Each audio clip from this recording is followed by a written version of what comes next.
Police अधिकाऱ्यांच्या पथकाने संशयावरून एक कार अडवून चौकशी सुरू केली।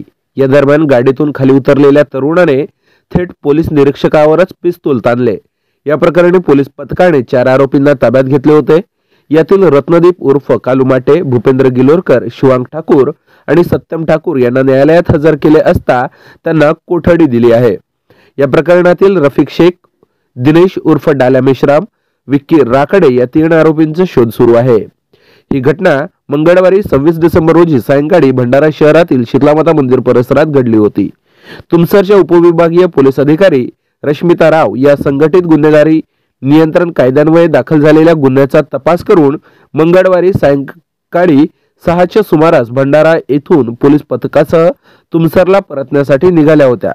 एवढ्यात त्यांना संशय आल्याने त्यांनी शीतलामाता मंदिर मार्गावर एक कार थांबवून त्यातील लोकांना खाली उतरवून चौकशी सुरू केली होती। मात्र शिवांग ठाकूर याने तुमसरचे ठाणेदार निलेश ब्राह्मणे यांच्याकडे पिस्तूल ताणले। मात्र ब्राह्मणे आणि पोलिसांनी त्याच्याकडील पिस्तूल हिसकावून घेतले। पोलिसांनी आरोपींकडून एक पिस्तूल आणि 4 काडतुसे जप्त करून 4 आरोपींना ताब्यात घेतले होते, तर 3 जण पळून गेले होते। या प्रकरणी पोलीस निरीक्षक निलेश ब्राह्मणे यांच्या फिर्यादीवरून भंडारा पोलीस ठाण्यात गुन्हा दाखल करण्यात आला होता। या प्रकरणात चौघांना न्यायालयाच्या आदेशानुसार भंडारा कारागृहात कोठडी दिली आहे। यातील फरार 3 आरोपींचा पोलीस शोध घेत आहेत।